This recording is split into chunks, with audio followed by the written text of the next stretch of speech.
교도님들께서는 인생에 가장 기억에 남는 스승님이 혹시 계신가요? 각각 인생이 다 다르다 보니까 저희가 지금 스승님 계세요? 했을 때 머리에 떠올렸던 스승님이 다 각각 다르실 거예요. 그런데 이 자리에 함께 계신 저희 모두가 공통적으로 모시고 있는 스승님이 계세요.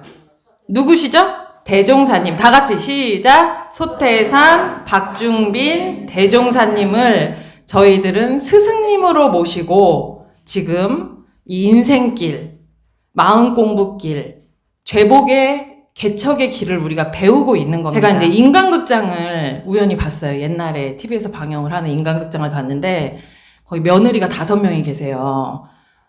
5명. 아들만 5이어갖고 며느리가 5명인 집에서 시아버지가 100세가 되신 거예요.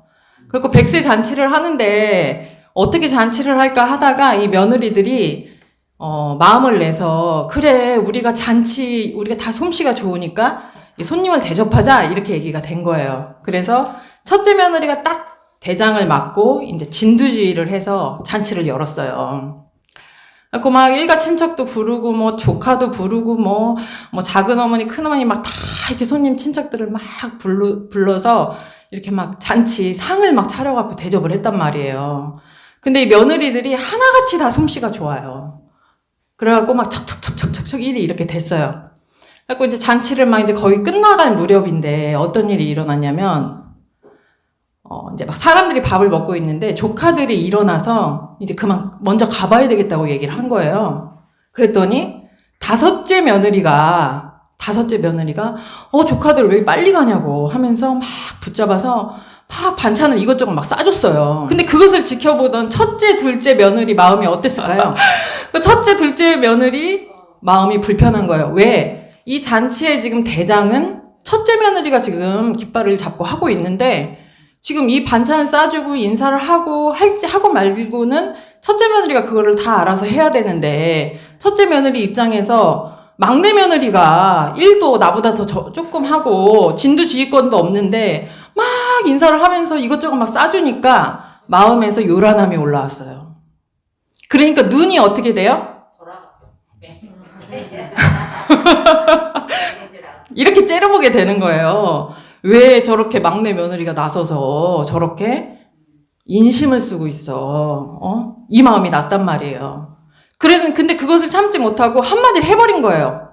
왜 그렇게 네 마음대로 그렇게 막 싸줘 지금 손님들도 이렇게 많은데 이렇게 한마디를 해버렸어요. 그 이야기를 들은 막내 며느리 마음은 어떨까요? 어때요? 행복해요? 막내 며느리 마음도 굉장히 불편한 거예요. 왜 불편했을까요? 아니 내가 나쁜 뜻으로 한 것도 아니고 지금 좋은 뜻으로 잘해보자고 했는데 이걸 가지고 왜 이렇게 퉁박을 줘? 이 마음이 들죠? 예? 누구라도 다 들죠? 그러면 반찬을 얻어가는 조카들 마음은 어땠을까요? 마음이 상하죠? 그 조카들 마음은 어때? 내가 가져간다고 그랬어. 내가 거지도 아니고 안 가져가면 그만인데 이거 좀 챙겨주면서 저렇게 기분 나쁘게 민망하게 저렇게 얘기를 해. 내가 다시는 이 잔치에 이 집에서 잔치한다 그러면 오나 봐라. 이 마음이 들겠죠. 그러면 그 상황을 지켜보는 잔치 주인공 시아버지 마음은 어떨까요? 예? 행복할까요? 불편하죠? 그럼 그 며느리들의 남편 마음들은 어떨까요? 다 불편하죠? 제가 이 인간극장을 보면서 이 모습이 우리들이 살아가는 그냥 현실 경전이구나 하는 생각을 했습니다. 현실 경전. 때로는 내가 큰 며느리 입장으로 살아가기도 하고 그러죠? 내가 막 주도권을 잡아서 내 책임인데 누가 막 나서서 기분 나쁜 경험을 하기도 하고 내가 때로는 다섯째 며느리 같은 입장이 되기도 하죠. 내가 좋은 뜻으로 하는데 사람들이 막 나를 오해해서 퉁박을 주고 때로는 내가 그 조카들 입장이 된 적도 있죠. 내가 지금 안 그래도 좀 어색한데 좀 살펴주지 못하고 눈치를 주는 그 입장 당해보셨죠, 다들? 그리고 때로는 100세 아버지 입장도 돼봤습니다. 자식들이 내 생일상 차려놓고 다 기분이 나쁘고 싸우는 거예요. 좋은 마음으로 시작한 잔칫날에 다 기분이 나빠졌어요. 누구 때문에 기분이 나빠진 걸까요? 누가 제일 잘못했어요?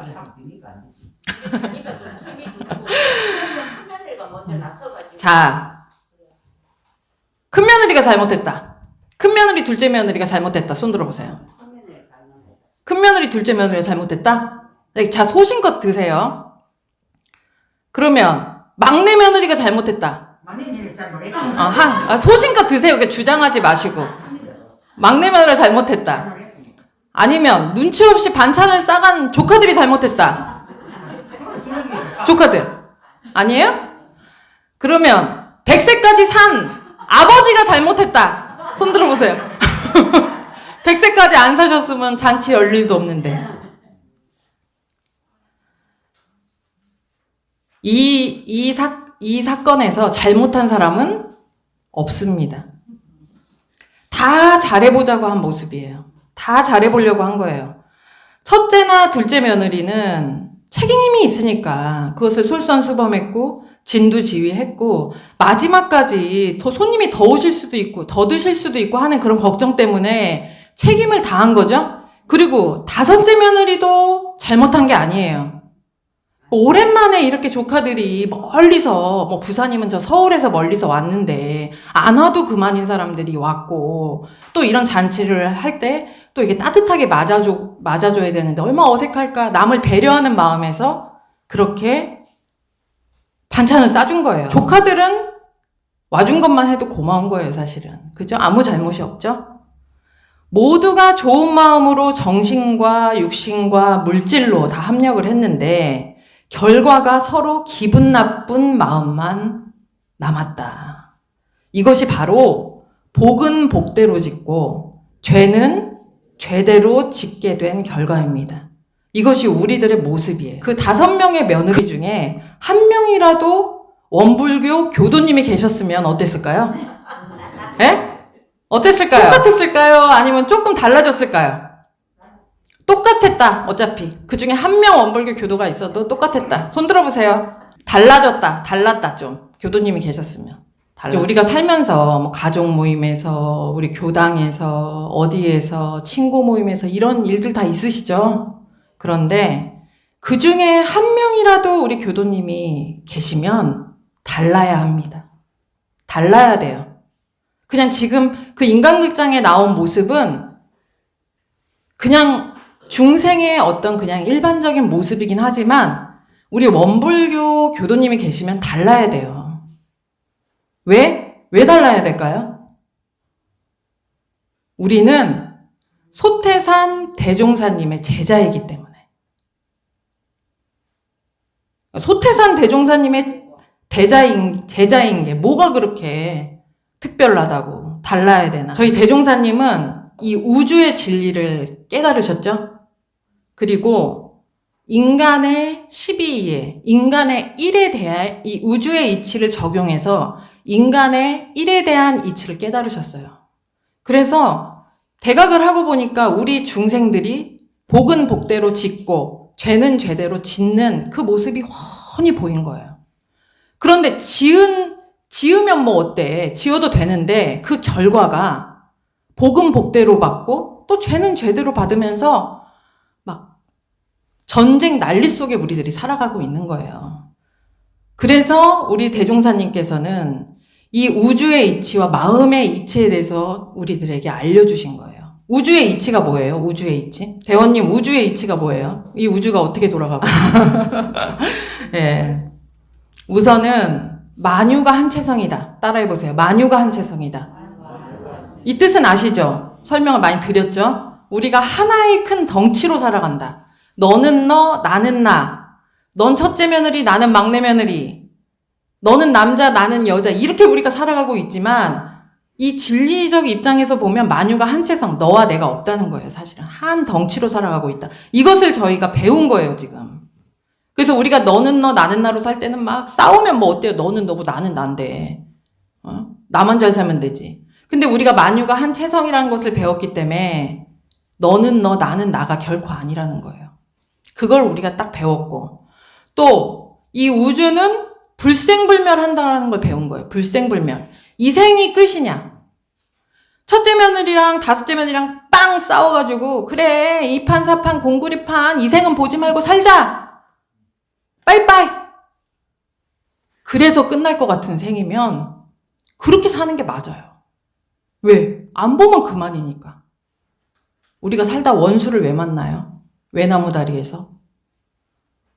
불생불멸 인과보응되는 이치에 따라서 내가 지은 대로 계속 인연들이 찾아오는 거예요. 그러니까 우리가 첫째는 만유가 한체성이다를 배웠고 대종사님께 불생불멸한다. 그게 이 생으로 우리가 빠이빠이 하고 끝날 수가 없다는 거예요. 진리적으로 보면. 그리고 셋째는 뭐예요? 인과보응의 이치. 지은 대로 받는다. 즉 빠이빠이 할 수가 없는데 내가 욕을 하면 지은 대로 욕을 받게 되고 내가 남을 사랑하면 지은 대로 사랑을 받게 된다. 이 진리를 우리가 배웠어요. 대종사님께. 그걸 가르쳐 주신 스승님이에요. 그걸 배웠음에도 그런데 계속 원망의 마음으로 불평의 마음으로 미움의 마음으로 가잖아요. 대종사님이 이 세상은 은혜다. 은혜를 발견해라. 이걸 알려주신 거고 이걸 신앙해라. 그리고 우주만유 전체가 다 부처다. 부처님이 저희들이 법당에 와갖고 이런 쌍 앞에서 막 삿대질 하시는 분 계세요? 다 최고의 그냥 경건한 모습으로 아이고 사은님 저한테 복 주세요. 이렇게 청수도 깨끗하게 갈아서 이렇게 하시죠?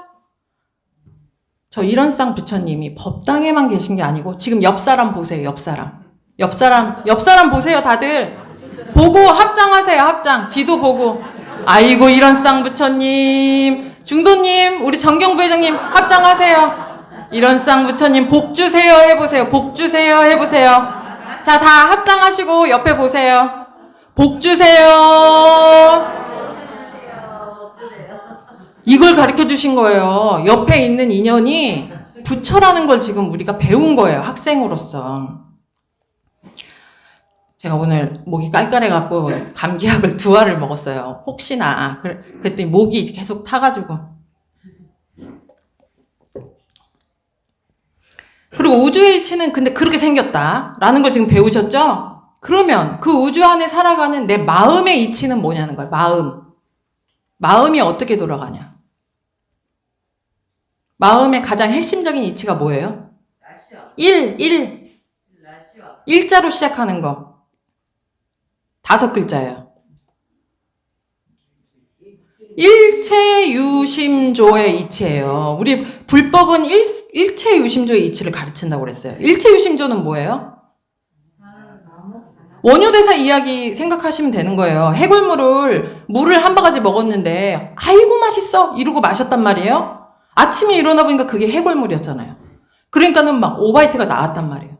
물이 그냥 물일 뿐인데 그것을 내가 해골물이다 라고 생각하는 순간 괴로움이 밀려오고 그것을 그냥 달콤한 샘물이다 생각하는 순간 아주 내 몸을 온 세포를 깨워주는 그런 맑은 물로 작용이 된다는 거예요. 이게 일체유심조의 이치예요. 그래서 지금 내 앞에 경계 때문에 내가 괴로운 것 같지만 일체유심조의 이치를 적용하면 경계 때문에 내가 괴로운 것이 아니라 내가 그 경계를 지금 어둡게 바라보고 있다. 해골물로 바라보고 있다. 이것이 일체유심조의 이치입니다. 이 일체유심조의 이치를 아까 며느리들한테 제가 적용을 해볼게요. 며느리들. 큰 며느리나 둘째 며느리 입장에서 다섯째 며느리를 어떻게 바라봤어요? 첫째, 둘째 며느리는 다섯째 며느리에 대한 어떤 생각으로 바라봤어요? 다섯째 며느리를? 왜 쟤는 지 맘대로 하노? 이게 부산말이 나오네요, 제가. 부산말로 할게요. 왜 쟤는 지 맘대로 하노? 이렇게 바라봤단 말이에요. 그러죠? 근데 다섯째 며느리가 지 맘대로 했기 때문에 그렇게 바라볼 수밖에 없는 것일까요? 해골물이기 때문에 해골물로 바라본 것인가요? 그건 아니에요. 일체유심조의 이치. 내가 그 다섯째 동서죠. 동서를 쟤는 지 마음대로 하는 애야 라고 바라봤기 때문에 그렇게 보인 거예요. 어떻게 바라볼 수도 있어요? 아, 쟤는 굉장히 마음이 따뜻하고 배려를 하는 애야. 이렇게 바라볼 수도 있어요. 그죠? 그 다섯째, 그러니까 막내 동서를 참 철없고 자기 마음대로 하는 애야 라고 바라볼지 참 따뜻하고 배려심 있는 애야 라고 바라볼지 누가 결정해요? 누가 결정할 거예요? 본인 마음이 바라보고 있는 사람이 결정하는 거예요. 그러면 그 첫째 며느리, 둘째 며느리가 막내 며느리를 향해서 기분이 나빴던 건 누구 때문이에요? 예? 막내 며느리 때문이죠? 자기 멋대로 했기 때문에. 누구 때문에 화가 났어요? 첫째, 둘째 며느리가. 첫째, 둘째 며느리가 화가 난 건 막내 며느리가 조카들 반찬을 싸줬기 때문이 아니라 그 모습을 바라보는 내 관점이 쟤는 왜 지 멋대로 하노? 이렇게 바라봤기 때문이에요. 그것을 바꿔서 그 조카들을 막내 며느리가 반찬 싸주는 모습을 보고 내가 미처 생각하지 못했는데 쟤는 굉장히 배려심이 많은 애구나. 이렇게 바라보면 화가 날 일이 없어요. 내 책임이라는 거예요. 그러면 막내 며느리 입장에서 아무 생각 없이 따뜻하게 반찬 싸주는데 첫째, 둘째 동서, 윗동서가 막 퉁박을 준단 말이에요. 화가 났어요. 막내 며느리는 왜 기분이 나쁘냐. 내가 이거 나쁜 뜻으로 이렇게 도둑질하는 것도 아니고 내가 주인 정신으로 해주는 건데 왜 나를 이렇게 오해해. 그러니까 그 생각을 하고 있다고요. 막내 며느리가. 그런데 막내 며느리가 그렇게 바라본 거예요. 지금 이 상황을. 근데 어떻게 바라보면 이게 화가 안 나요? 그렇지. 방금 말씀하신 것처럼 내가 물어봤어야 되는데 큰형님이 이거 진두지휘하고 준비하고 하느라고 얼마나 애쓰시고 지금 신경 쓸 텐데 아이고 내가 괜히 나섰네. 저렇게 욕을 하실만 해. 그러면은 욕을 듣고도 기분이 나쁘지 않단 말이에요. 근데 마음 공부는 누가 하는 거예요? 지금 첫째 며느리 입장에서는 누가 마음 공부를 해야 돼요? 공부는 자기 공부를 하는 거예요. 자기 마음 공부. 남 가르치는 게 공부가 아니에요. 내가 첫째 며느리 입장일 때는 첫째 며느리로서의 그 입장에서의 아까 말씀하신 막내 며느리를 바라보면서 아이고 참 배려심이 많구나. 이렇게 공부를 해야 되고 내가 막내 며느리 입장일 때는 내가 형님을 이렇게 지금 물어보질 않아서 잘못했구나. 이렇게 공부를 해야 돼요. 이 상황에서 누가 완전히 잘못했다라는 게 없어요. 그 중에 원불교 교도님이 어떤 위치에 계시든지 간에 그 위치에서 내 공부를 하셔야 돼요. 근데 우리가 이제 하는 오류가 뭐냐면 내 공부를 하는 게 아니고 네가 그렇게 했어야지. 네 입장에서 그렇게 했어야지. 이렇게 얘기하면 그거는 공부가 아닙니다. 근데 이제 지금 많은 분들이 막내 며느리가 좀 잘못됐다라는 입장이 있으시기 때문에 제가 첫째 며느리가 공부하는 방법에 대해서 알려드릴게요. 첫째 며느리는 어떻게 보면 잘못한 게 없을 수도 있잖아요. 예? 하지만 첫째 며느리가 공부를 할 수도 있어요. 첫째 며느리가 딱 경계를 당하면 막내 며느리가 막 나서면서 막 주인 노릇을 해버린단 말이에요. 제일 늦게 와가지고. 그때 마음이 막 요란해지죠? 누구라도? 저라도 요란해져요. 그때 어떻게 해야 돼요? 공부하는 사람은. 경계다. 따라해보세요. 경계다. 이렇게 마음을 우선 챙기고 신앙심을 챙겨야 돼. 신앙심. 맨 처음에는. 그럼 우린 무엇을 신앙하냐? 모두가 은혜라는 걸 신앙하죠? 감사를 발견하려고 노력을 해야 돼요. 그 순간에. 뭐가 감사한 일이지? 근데 이 공부심이 없으면 경계다 하자마자 막 눈이 막 이렇게 하면서 저게 왜 저렇게 나서고 정말 내가 저 두고 봐 이제 잔치만 끝나면 이 마음이 돼버린단 말이에요. 그런데 경계다 하고 내가 왜 이렇게 눈이 계속 왜 이렇게 되지? 막 이러면서 여기서 대종사님이 은혜를 발견하라고 했는데 뭐가 은혜일까? 왜 은혜일까? 저 배려하는 거구나. 근데 아무리 은혜로 돌리려고 해도 돌려지지가 않잖아요. 예? 돌려지지가 않아요. 근데 그렇더라도 우리가 공부를 했으면 늘 잊지 말아야 되는 거. 저도 그렇거든요. 막 누가 원망이 되잖아요. 멈춰지지가 않아요. 계속 달려가요. 그래도 머리로는 무슨 생각을 해야 되냐? 일체유심조. 지금 저 사람 때문에 내가 원망을 하는 게 아니야. 내가 문제야. 내 마음이 문제야. 내가 지금 뭐에 걸려 있을까? 이 생각을 늘 챙기죠. 이것을 계속 챙기는 것을 연습하는 것이 신앙과 수행을 연습하는 것입니다. 우리가 이제 골프를 배울 때 대원님 한번 딱 이렇게 자세를 이렇게 하고 빵 치십시오 하면은 저절로 한 번에 빵 되나요?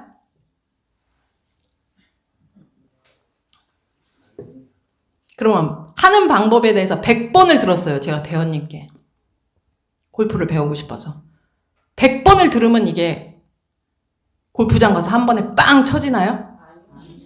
예? 안 쳐지죠? 신앙과 수행도 마찬가지예요. 교당에 와서 이제 대종사님의 가르침을 우리가 이렇게 듣잖아요, 매일. 아, 그렇지, 그렇구나. 아, 그렇게 하면 되는구나. 10,000번을 들어도 한 번을 내가 해보지 않으면 절대 삶이 변화되지 않아요. 그러니까 실패를 하더라도 한 번 폼을 잡아봐야 돼요. 그러니까 우리가 경계를 만났을 때 안 되더라도, 눈이 이렇게 되더라도, 아, 경계다 하고, 아이고, 신앙심을 챙겨보려고 은혜를 발견하려고 노력을 하고, 아이고, 마음을 요란하지 않으려고 그 순간에 경계를 당해서 공부를 하셔야 되고, 경계에 만약 내가 훅 끌려가 버렸다, 그날. 훅 끌려가 버리는 경우가 많거든요. 막 욕을 해버렸어요, 그냥. 그러면 어떻게 되냐. 지난 뒤에 반드시 자신을 점검을 해서, 아, 내가 오늘 그때 마음을 챙기지 못했구나. 다음에 그런 경계가 온다면 이렇게 마음을 챙겨야 되겠구나 라는 다짐을 하셔야 돼요. 다짐. 예, 우리의 삶은 모든 것이 과정입니다. 과정. 경계를 만남에 마음을 챙긴다는 것은 신앙과 수행으로 진급과 은혜를 만들어가는 과정이에요. 예, 이것이 우리가 이제 신앙인이면서도 내가 그렇게 마음 공부를 잘 못했네, 이런 마음이 드는 경계들이 많아요. 저는 교무니까 오죽하겠어요? 아이고, 내가 맨날 이렇게 말은 천상유수로 대종사님 가르침이 이거다 저거다는 말은 잘하면서 잘 해결되는 경계가 있지만 내가 내 마음이 마음대로 안 되는 업처럼 밀려오는 그런 경계들이 있단 말이에요. 그런데 그렇다고 좌절할 필요가 없습니다.